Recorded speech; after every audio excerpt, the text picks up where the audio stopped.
True life in God के दैनिक podcast में आपका स्वागत है, जहां हम अपने समय में ईश्वर की आवाज सुनते हैं। हम उन्हें सचमुच जान पाते हैं और उनके साथ एक और भी निजी रिश्ता बना पाते हैं। एपिसोड 86। तुम्हारे उत्पीड़क की आंखों के सामने मैं तुम्हें खिलाऊंगा। 29 जनवरी 1989। पिछली रात मैंने एक प्रतीकात्मक स्वप्न देखा। लोगों से भरे हुए गिरजाघर में मैं घुसी। लोग अब भी आ रहे थे। गिरजाघर भीड़ से भरा हुआ था। लोग खड़े भी थे। हवा में सुगंध तैर रही थी। एक पुरोहित ने अपने साथ एक बक्सा लाया और तब सब जानते थे कि इस बक्से के अंदर एक पंखुड़ी थी, जिंदा। वह उसे स्वतंत्र करने वाले थे ताकि वह हमें आनंद देते हुए हमारे चारों ओर उड़ सके। पंडुकी मुक्त हुई। वह हमारे चारों ओर उड़ती रही और यह जानते हुए कि यदि ऐसा करता है तो यह हमारे लिए एक अनुकंपा होगी। हम सब ने अपने हाथ फैला रखे थे कि वह उस पर बैठे। पंडुकी, जो आसमानी नीले रंग की थी, मेरी तरफ आई। मैंने अनुभव किया कि मैं उसे प्रेम करती हूँ और मुझे ज्ञात हुआ कि वह भी मुझे प्रेम करती है। उसकी तरफ फैले मेरे बाह पर उसने मेरी उंगलियों के पोरों पर बैठ गई। मेरे चारों तरफ विस्मयकारी आनंद था। कुछ लोग आश्चर्यचकित थे। कुछ और लोगों ने आशा बनाए रखी थी कि वह उनकी तरफ भी जाएगी, लेकिन वह बिना ऐसा किए उड़ गई। तब एक बार फिर वो मेरी उंगलियों पर बैठ गई। मैंने उसे सावधानी पूर्वक अपने हाथ में ले लिया और अपने बाएं कान के पास कपोलों के द्वारा प्रेम से उसे दबाया। उसकी तेज हृदय की धड़कन सुनकर उसका हृदय उछल रहा था। तभी मैंने अपने को सड़क पर टहलते हुए अपने को एकाकी पाया। एक मार्ग की पटरी पर पूरे रास्ते अज्ञात छोटे छोटे जानवर बिना दया माया के एक दूसरे को निगल रहे थे। मेरी तरफ के मार्ग पर मुझे भयभीत करता हुआ एक चूहा अपने मुंह में एक जानवर पकड़े था। मैं भयभीत नहीं थी और चूहे को यह दिखलाने के लिए कि मैं मालकिन हूं, मैंने कदम तेज किए। उसने कुछ दूसरा अनुभव किया, इसलिए मार्ग के एक छोर पट्टी पर चला गया तथा एक गिलहरी पर हमला करके उसे निगल गया। तब मेरे करीब 7 मीटर सामने सड़क के एक छोर से दूसरे छोर तक मेरे मार्ग को रोके हुए एक सांप पड़ा था। इसे दिखाने के लिए मैंने ईश्वर को धन्यवाद दिया, क्योंकि सेलफोन की तरह पारदर्शी था ताकि लोग इसे न देखें और अपने पैर इस पर रख दे तथा वह उन्हें काट ले। मुझे इसका भय नहीं था। इससे बचते हुए मैंने इसके ऊपर से जाने का निश्चय किया। एकाएक मेरे पीछे से एक दूसरा सांप आया, लेकिन यह भिन्न था। यह आक्रमणकारी सांप था। यह भी पारदर्शी था, जिसके पीठ पर रेखानुमा बना था। सांप इतना पतला था जितनी कि मेरी उंगलियां। उसकी लंबाई 3 मीटर थी। मैंने अपने को फंदे में फंसा पाया, लेकिन मैं शीघ्र ही अपने स्वर्गीय पिता के द्वारा भूमि से हवा में उठा दी गई। मैं पृथ्वी से 3 मीटर ऊंची उठा दी गई थी। फिर भी मैं भयभीत थी कि वह लंबा सांप खड़ा हो सकता है और मुझ तक पहुंच सकता है। अतः मेरे स्वर्गीय पिता ने मुझे आगे की ओर झटक दिया और एक मित्र के पास भूमि पर रख दिया। हम दोनों मार्ग समाप्ति पर खड़े थे, जहां एक अंधी मोड़ एवं दीवार खड़ी थी। चूंकि मैंने एक आवाज सुनी, मैंने दाईं तरफ सिर घुमाया। मैंने पहले सांप को कुछ खोजते हुए पाया। मैंने अपने मित्र से, जिसने सांप को नहीं देखा था, उसको कहा, हिलो मत, स्थिर खड़े रहो, ताकि भाववश यह मित्र घूम न जाए। मैंने दूसरे सांप को भी आते देखा और तब दूसरे सांप ने पहले पर भयंकर रूप से आक्रमण करते हुए उसे निगल गया। इससे मैं संकट से बच जाने का महसूस किया और मुझे शांति मिली, क्योंकि दूसरा सांप अब केवल आराम करने की इच्छा में था और हमें शांति में रखना चाहा। मैं तुम्हारे उत्पीड़कों की आंखों के सामने ही खिलाऊंगा। मैं तुमको मेरे पास उठाऊंगा, अन्यथा वे तुम्हें रौंद देंगे। मैं हूं जो तुम पर सद्गुण की ओस बरसाऊंगा और किसी व्यक्ति को उखाड़ने नहीं दूंगा। मेरे पुष्प, तुम मेरे द्वारा सुरक्षित हो और तुम्हारे अपने अब्बा की बाहों में छिपी हुई हो। मत डरो, मैं तुम्हारे नजदीक हूं। प्रेम तुमसे प्रेम करता है। मेरी सृष्टि बहरी एवं विद्रोही है। 30 जनवरी 1989। मेरे प्रभु, ओ यहोवा, मैं आपको कितना प्यार करती हूँ। मैं हूं, मेरे पुष्प, मैं तुमको प्यार करता हूं। मेरी आत्मा तुम्हारे ऊपर है। मेरी उपस्थिति का अनुभव करो। मेरे बिना तुम भी मृतकों में से मृत पड़ी रहती। मैं दया का स्वामी तुम्हें उठाया है, ताकि अपने संदेश से इस विधर्मी राष्ट्र को पुनर्जीवित करूं।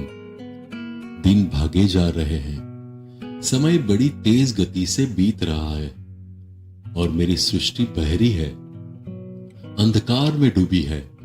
वे न तो मेरी दया भरी प्रतीकों में विश्वास करते हैं और न सुनते हैं। मेरे प्रेम और दया में मैंने तुम्हें नवजीवन दिया है।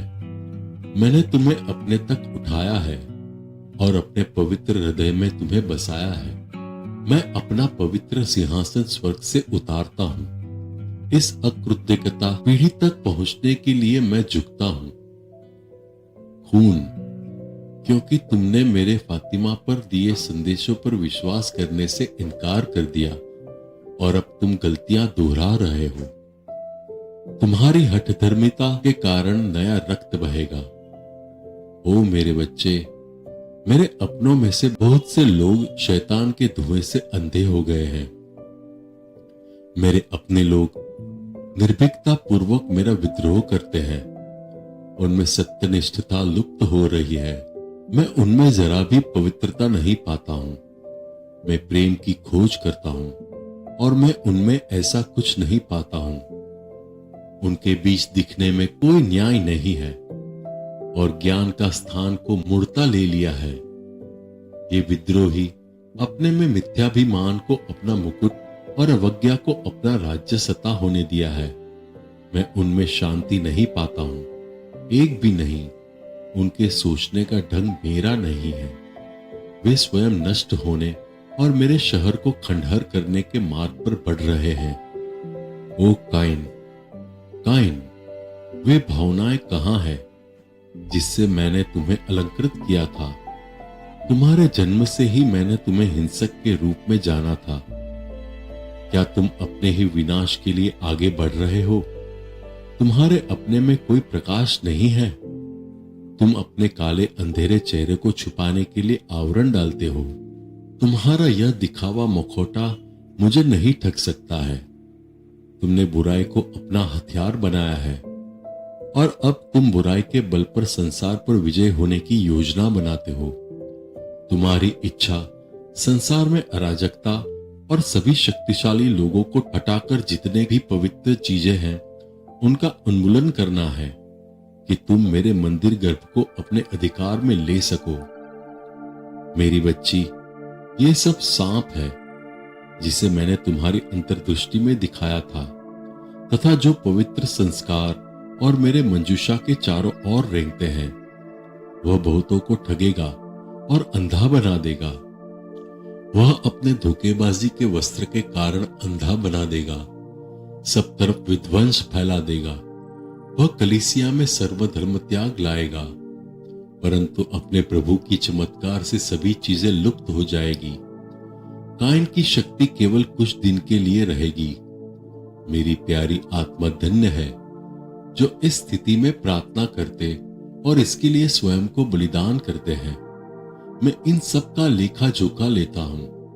तुम्हारा बलिदान व्यर्थ नहीं जाता है। दुष्टता और पाप तुम्हारे प्रार्थना के द्वारा दबा दिया जा सकता है। प्रभु, आपके पवित्र जनों का क्या होगा?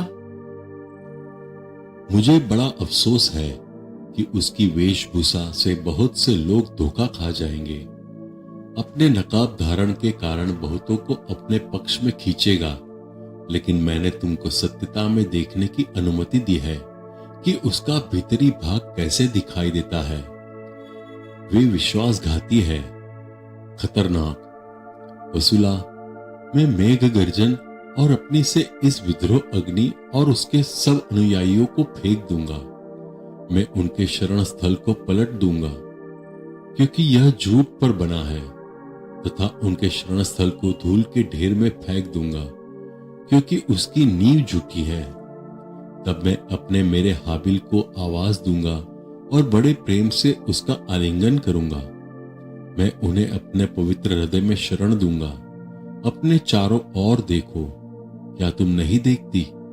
क्या तुमने ध्यान नहीं दिया कि मेरे कितने भाई मेरे विरुद्ध योजना बना रहे हैं? मेरी बच्ची, मुझे अपनों द्वारा धोखा दिया जाता है। प्रभु, वे क्यों आपके प्रति ऐसा करते हैं?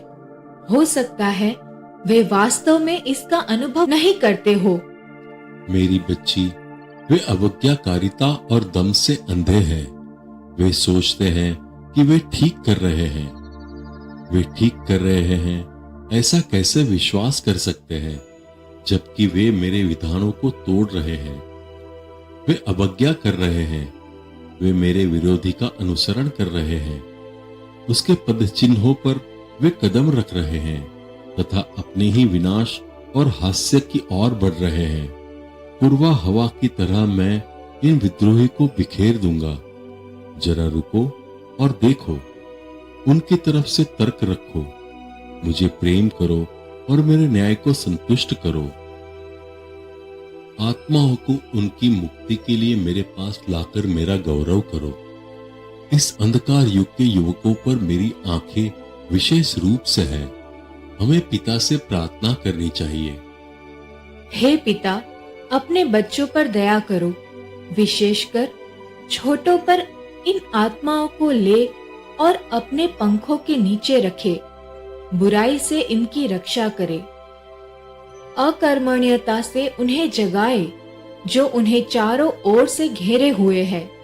अपनी सत्य की पवित्र आत्मा से उन्हें भरे तथा उनको अपने प्रकाश में हमेशा के लिए लाए। आमीन। आओ मेरी बच्ची, तुम विश्राम करो। मैं तुम्हें कभी धोखा नहीं दूंगा। मैंने तुम्हें जो प्रकाश दिया है उसे ले पाने में वे मेरे उत्पीड़क कभी सफल नहीं हो पाएंगे। डरो नहीं, मैं तुम्हारे पास हूं। आओ, हमारे मेरी उपस्थिति। जी हाँ प्रभु, मैं आपसे मृत्यु तक प्रेम करती हूँ। विवेक, 5 फरवरी 1989। वसूला, तुम्हें शांति मिले। मुझे अपने संदेश स्पष्ट करने की अनुमति दो। तुम्हें इन शब्दों का कोई अंश नहीं लेना है। मैं तुमसे जो अपेक्षा करता हूं, सामान्यतः तुम इन चीजों को नहीं कर सकती हो। हाँ, तुम वास्तव में यह तुम नहीं हो। कितनी बार मैंने लिखा है, वसूला, मेरी कलीसिया को पुनर्जीवित करो। मैं अपनी शक्ति से मेरी कलीसिया को पुनर्जीवित करूंगा। मेरे पुष्प मैं वह दूंगा जो अपने गारा बंडल के बच्चों को आशीर्वाद देगा। डेविड और फादर जेम्स तुम्हारे सहायक है।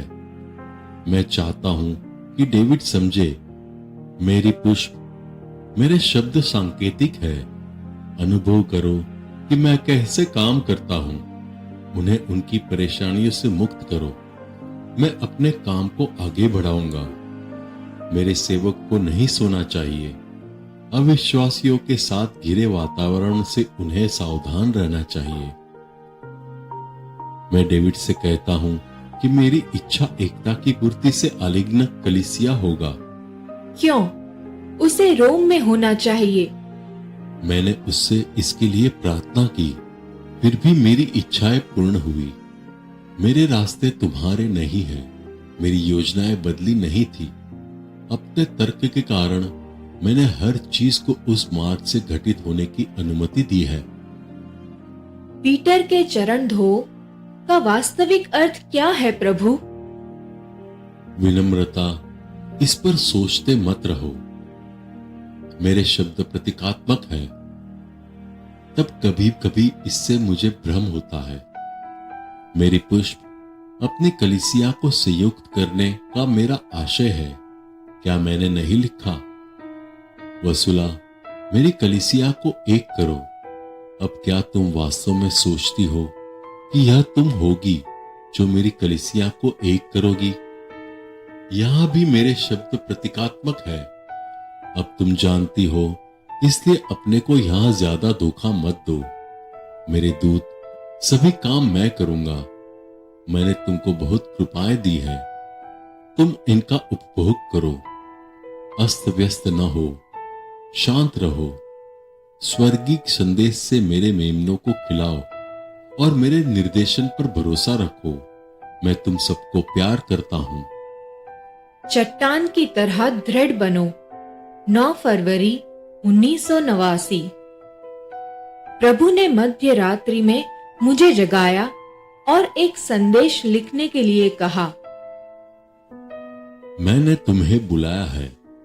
दृढ़ हो, चट्टान की तरह दृढ़ बनो। बालू की ढेर की तरह न बनो। तुम्हारी कमजोरी के बावजूद मैंने तुम्हें चुना है। फिर भी मुझे ज्ञात है कि बलुई दलदल की तरह तुम मेरे शब्दों को नहीं पचाओगी। मेरे शब्द तुम पर अवस्थित होंगे, तुम पर अंकित होंगे और सबों को पढ़ने के लिए वे वहां पर पड़े रहेंगे। वसुला, सोचो, क्या कोई किसान एक उपजाऊ भूमि को जोतना और बोना चाहेगा, या वह अपनी अनाज दलदल या बलुई भूमि में फेंकना पसंद करेगा? मेरी वसुला, तुम्हें डरने की क्या आवश्यकता है? विवेक के लिए प्रार्थना करो। मेरे सेवक फादर जेम्स की सलाह सुनो।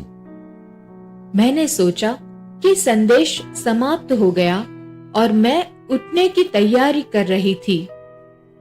मेरी उंगलियों को अपने पर मेरी इच्छाएं उकेरने दो।